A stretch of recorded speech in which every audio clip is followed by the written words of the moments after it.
예, 안녕하세요. 세네터칠입니다.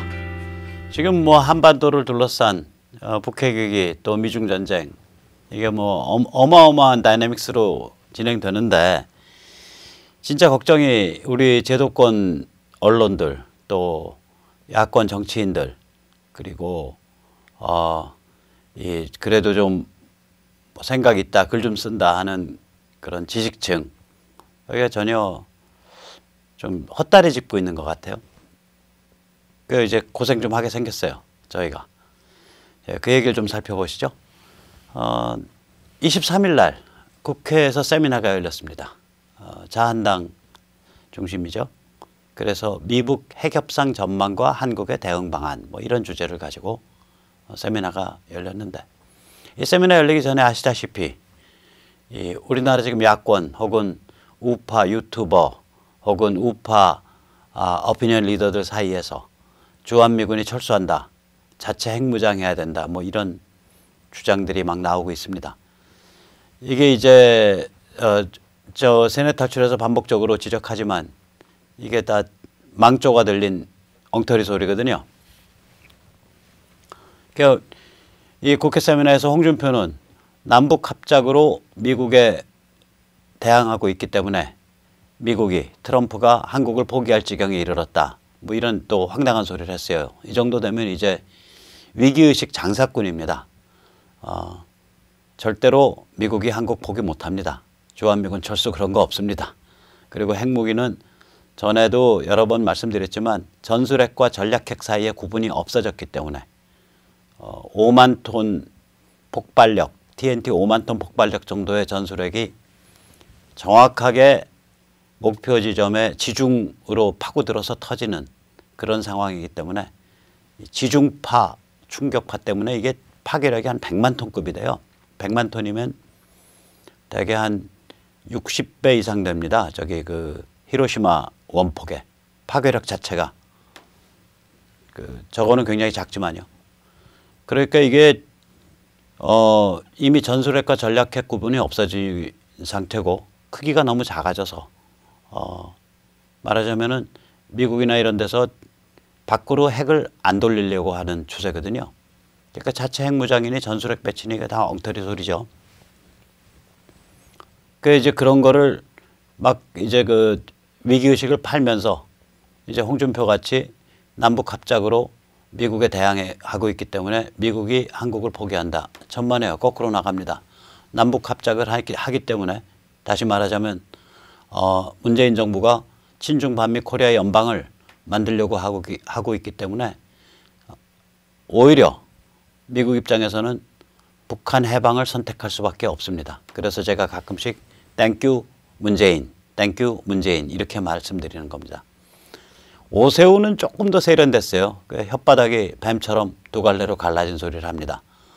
오세훈은 이렇게 말했습니다. 저는 핵개발론자가 아니지만 핵개발 논의를 많이 해야 한다고 생각합니다. 아니 지금 핵개발을 하자는 얘기예요? 안 하자는 얘기예요? 한 의석수 한 100석 이상의 제1야당의 당대표에 나왔다는 인간이 둘 중에 하나 얘기해야 될 거 아니에요. 핵개발을 하자 혹은 핵개발은 안 된다. 근데 저는 핵개발론자는 아니지만 핵개발론이 많이 해야 합니다. 이 정도 되면 이제 화법이 뱀 혓바닥처럼 둘로 갈라진 이야기를 하는 그런 화법이죠. 황교안은 또 뒷북치면서 어버버 합니다. 비핵화는 우리의 생명의 문제이며 핵 폐기 위해서 국제사회와 미국과 협력해야 한다. 맞는 말이죠. 너무나 맞는 말이죠. 하나도 새로울 게 없죠. 하나도 새로울 게 없는 진부한 맞는 말.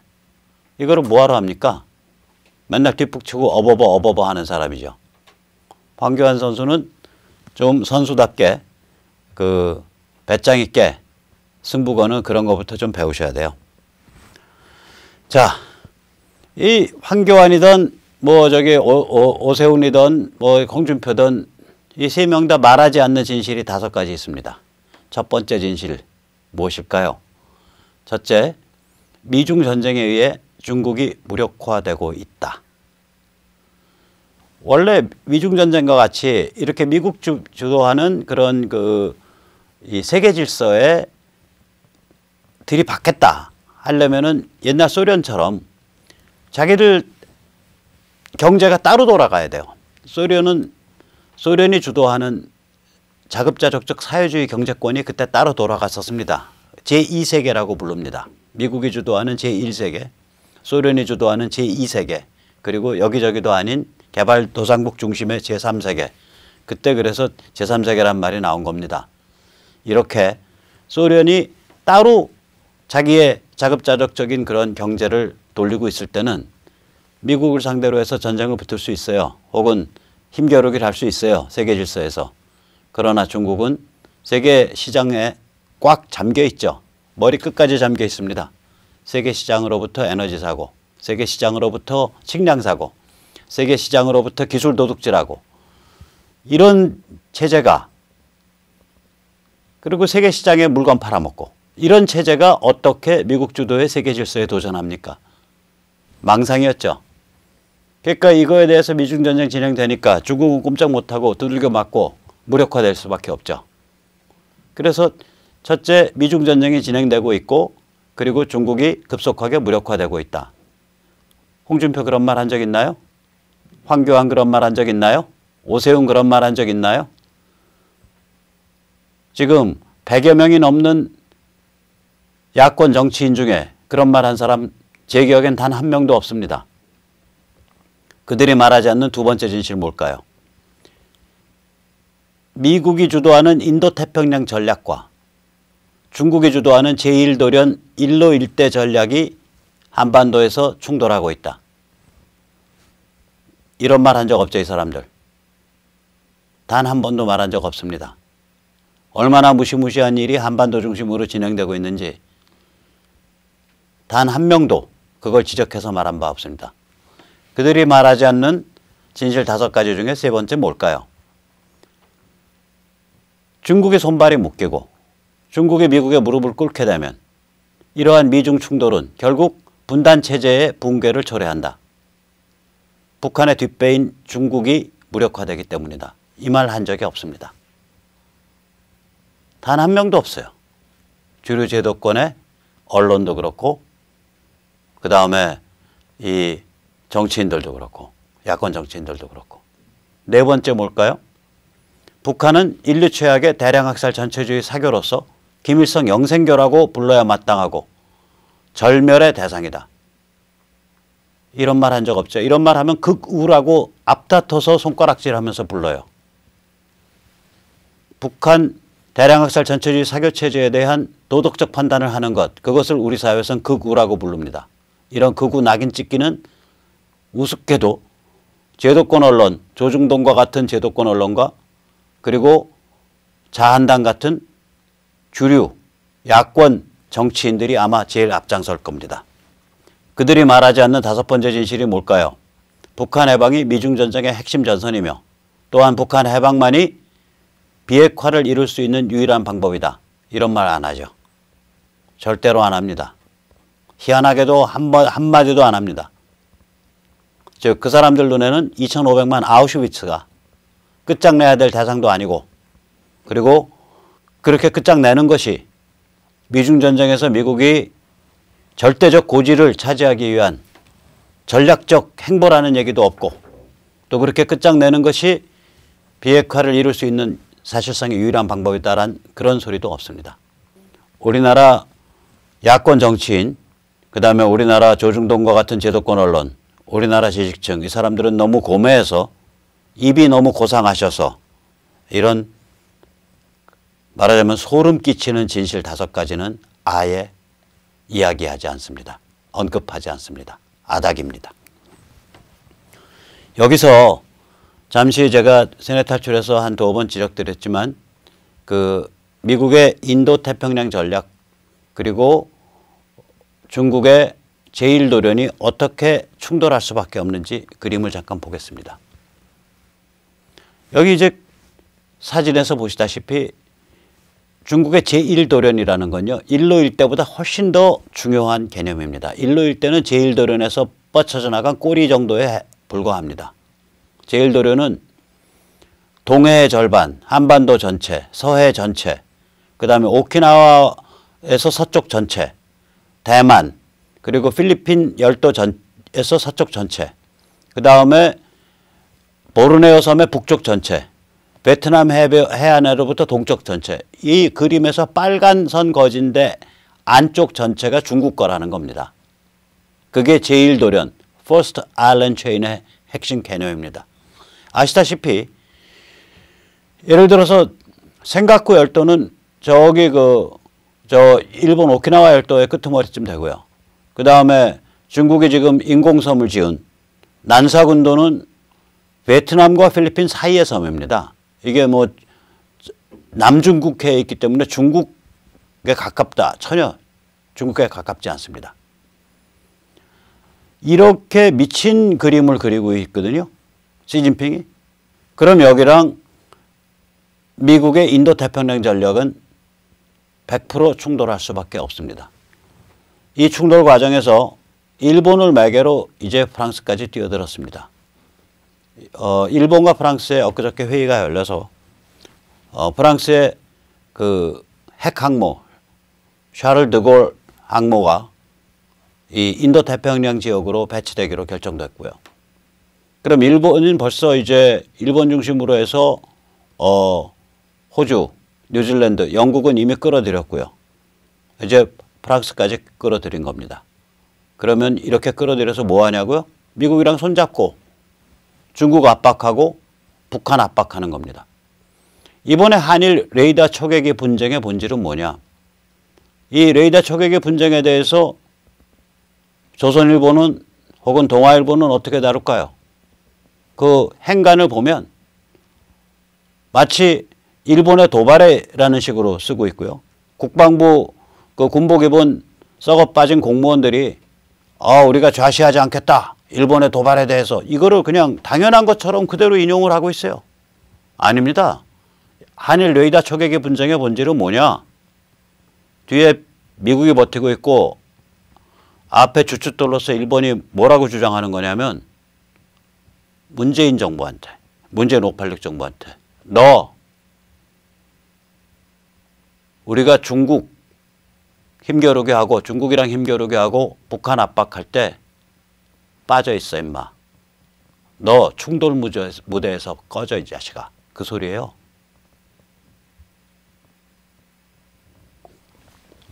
네가 우리 편 들으라는 거 기대 안 해. 그래서 너랑은 군사훈련도 안 하잖아.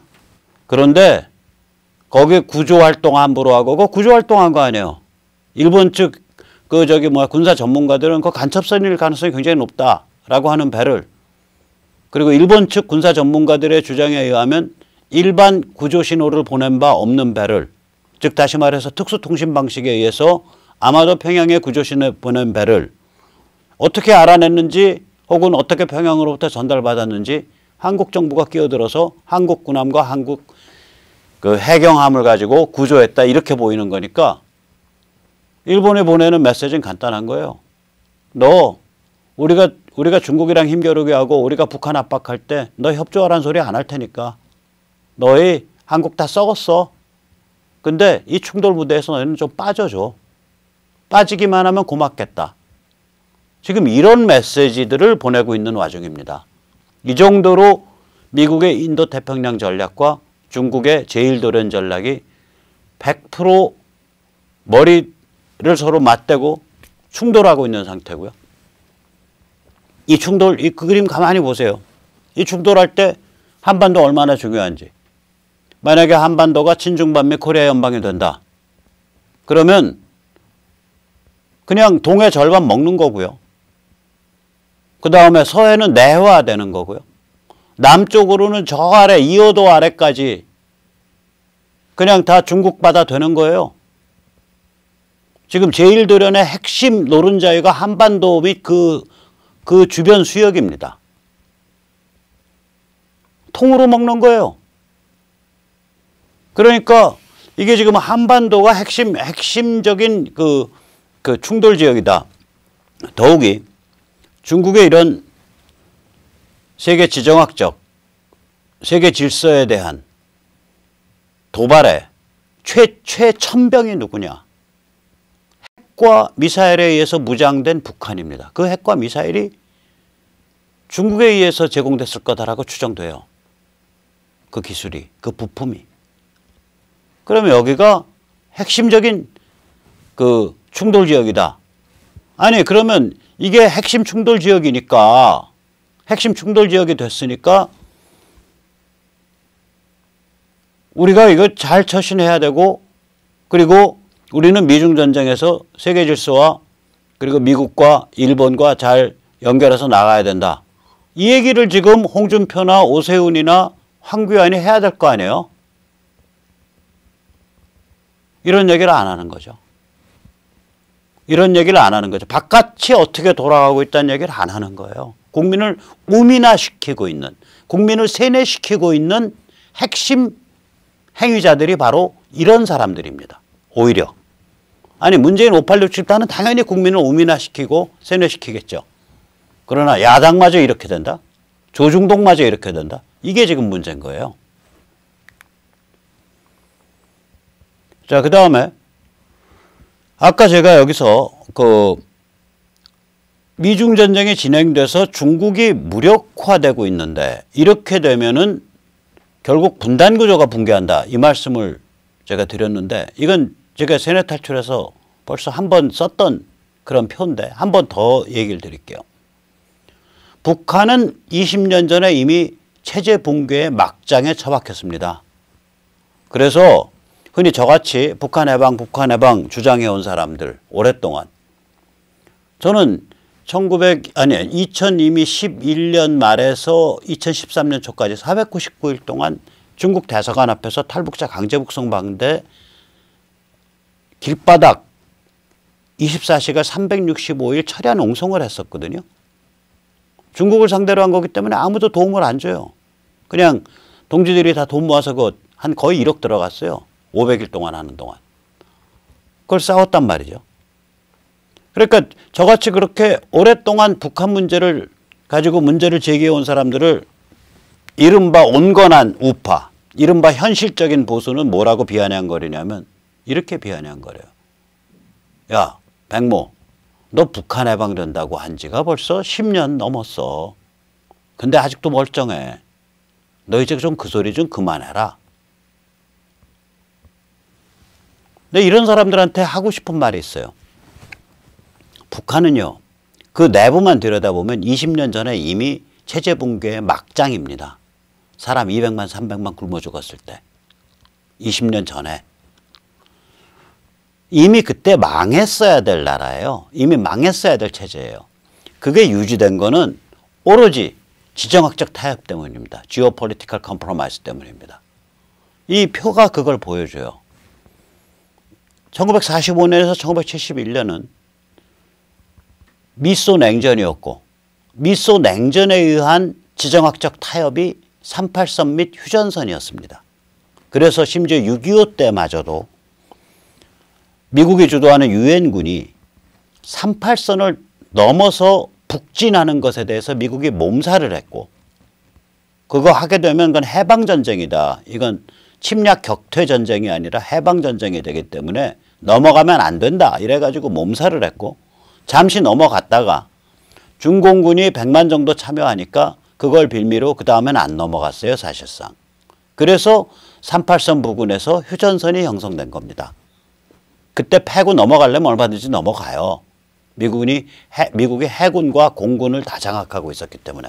그걸 안 한 이유는 결국 휴전선이 38선과 비슷하게끔 다시 만들어진 이유는 미소 지정학적 타협에 대해서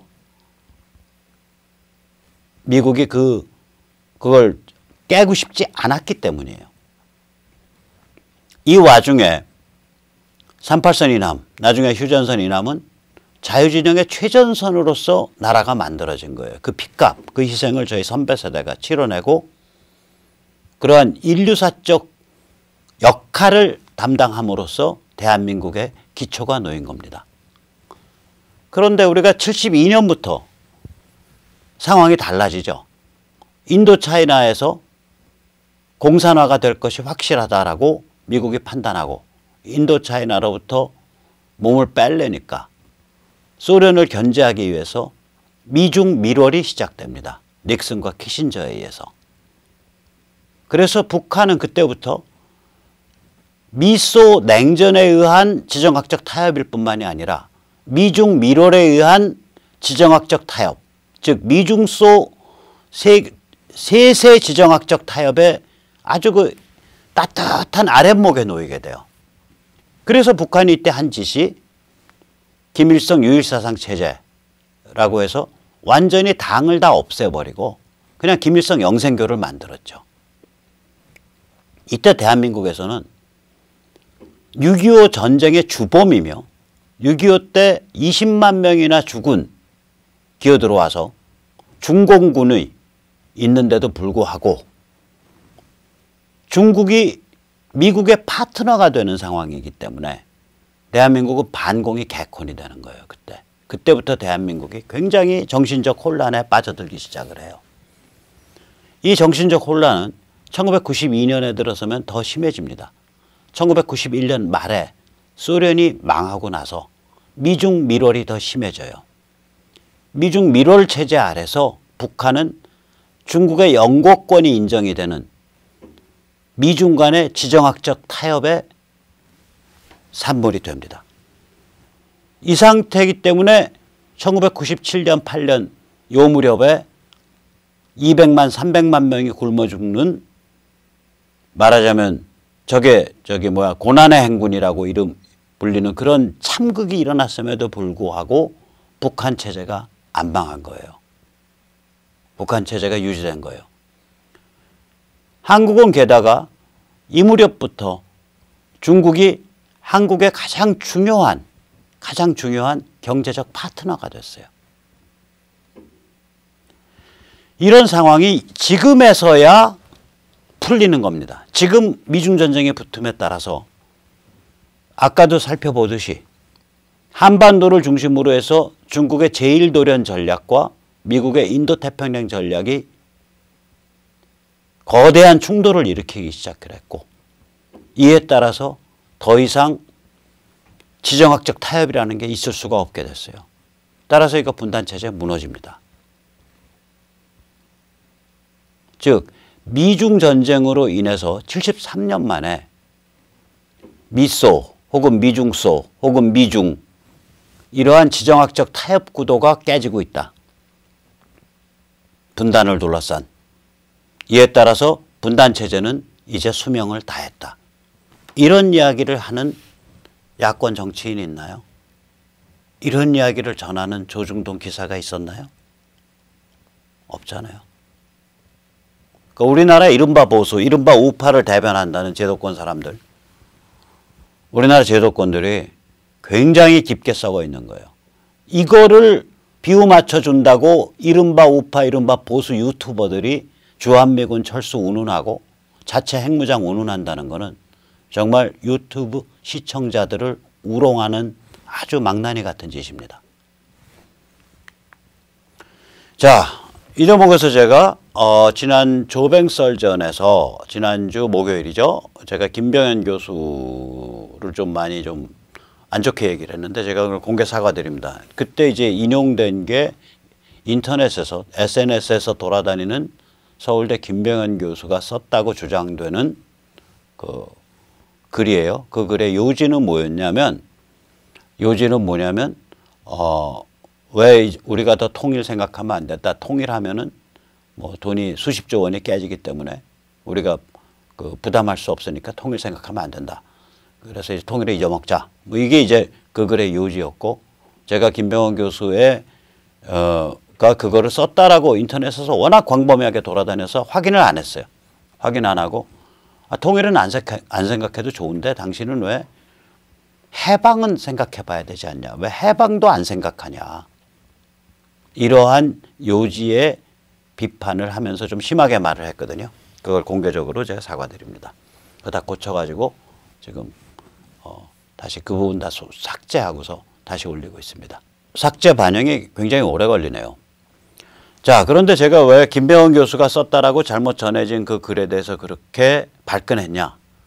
사실은 지금까지 얘기해 드렸듯이 이 뭐라고 말씀드릴까요? 그러니까 우리나라 제도권, 우리나라 지도층 혹은 우리나라 상류층의 정신에 대해서, 정신적 타락에 대해서 제가 굉장히 민감하게 비판적인 입장을 취하고 있기 때문입니다.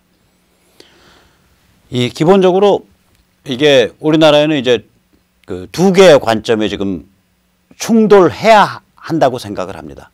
우리나라를 지배해온 관점은 분단 관점입니다. 분단 관점은 뭐냐? 분단 유지한다. 김일성 영생교 유지한다.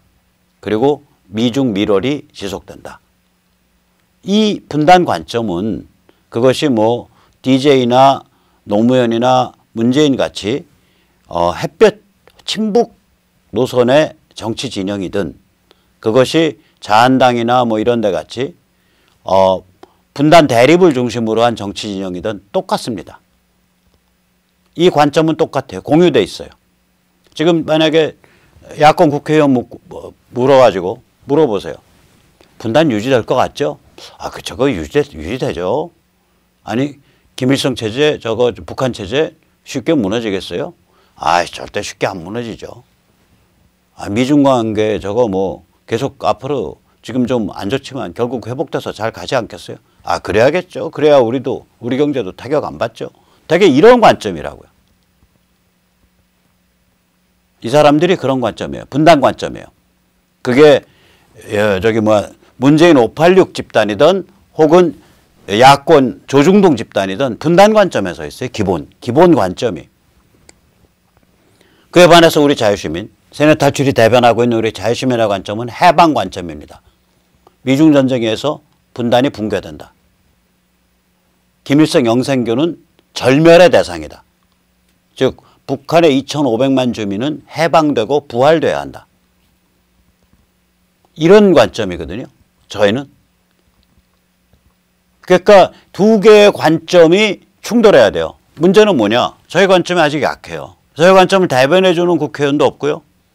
저희 관점을 대변해주는 조중동과 같은 빅미디어도 없어요. 이 자리에서 제가 부탁드릴게요. 야권의 국회의원님들, 해방 관점을 이제 막 발신하세요. 해방 관점을 제발 좀 발신하세요. 그리고 조중동의 빅미디어를 가지고 있는 언론을 주도하는 분들도 이제 해방 관점에서 이야기를 좀 써야 됩니다. 엊그저께 조선이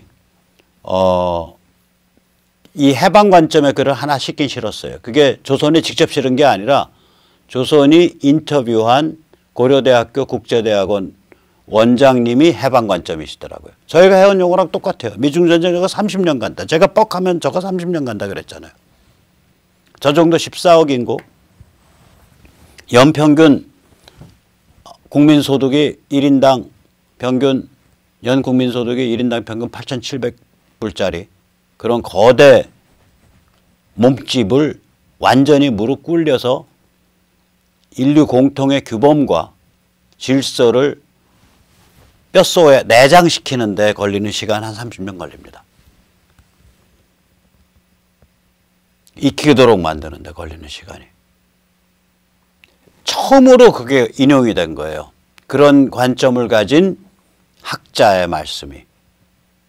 제 기억하면.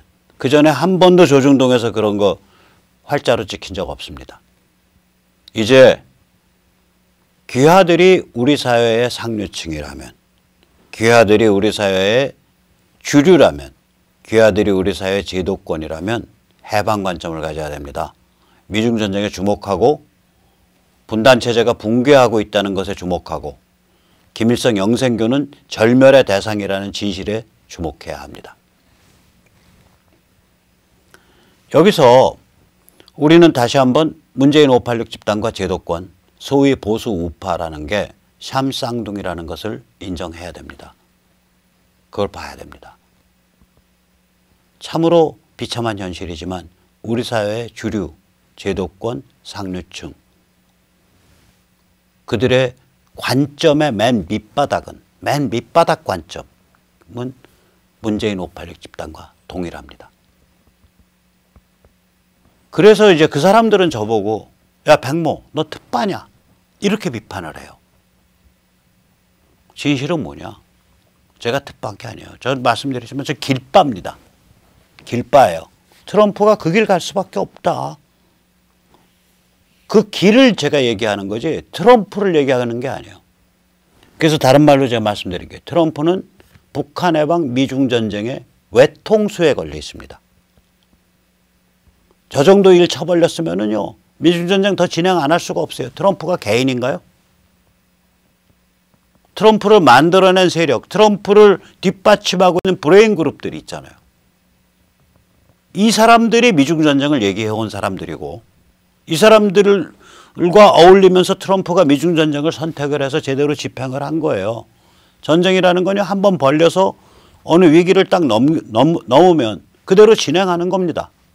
그러니까 소로스도 이제 뛰어들어서 트럼프가 써왔던 용어, 즉 주권 유린, 경제 침탈, 지재권 유린, 인권 탄압, 전체주의 반동 이런 용어들을 써서 전체주의라는 용어까지는 안 썼어요. 오사리테리언, 그러니까 독재라는 용어만 썼어요. 물론 그런 용어를 써서 이제 시진핑을 전 세계에서 가장 위험한 놈이라고 부르기 시작을 했다고요. 트럼프 진영과 완전히 척을 지고 있는 소로스마저도. 소로스 그전에도 중국 좀 비판했어요. 근데 중국 비판은 그전에는 중국 경제가 이대로 못 간다라는 비판을 했고 사실은 그 비판을 했을 때 그 한 2년 전일 거예요. 그때 돌았던 소문은 뭐냐면 소로스가 중국 위안화 가치 하락에 선물 옵션으로 배팅 왕창 걸어놓고 구조 그렇게 잡아놓고서 지금 불질러 가지고 위안화 가격 떨어뜨리려고 저 영감탱이가 저렇게 험한 소리 한다. 그런 소문이 돌았던 사건이에요. 한 2년 전에. 그러나 그때도 중국 경제만 얘기했지 중국의 체제, 그다음에 세계 질서에 대한 중국의 도전, 세계 시장의 공정 질서에 대한 중국의 유린 이런 걸 얘기한 적이 없어요. 이번에 그걸 얘기했다고요. 그걸 얘기하면서 시진핑과 그 일당이 전 세계에서 가장 위험한 자들이다 이렇게 얘기를 했단 말이에요. 그 얘기 뭐냐?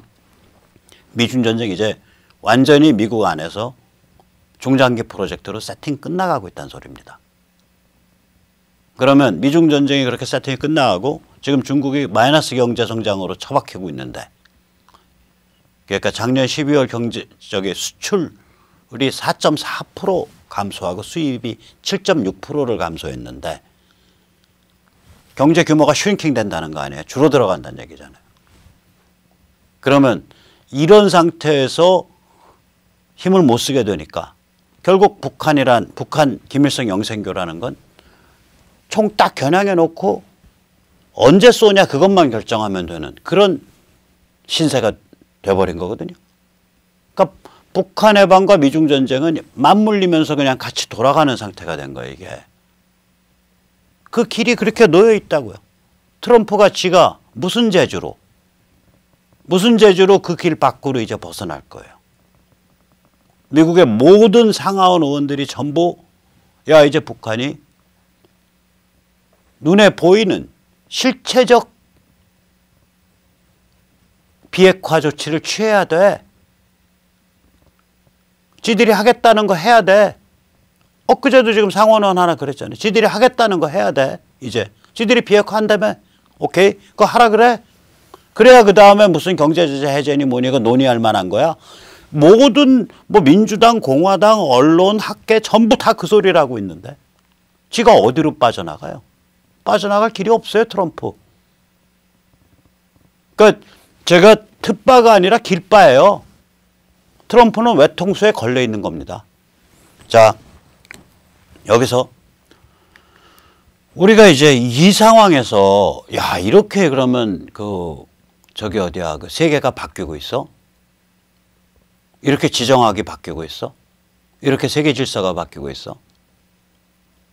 그래서 우리가 옛날에 우리가 이런 경우가 언제 있었지 하면 뭐 여러 번 있었지만 제가 오늘 딱 2가지 사례를 들어드리겠습니다.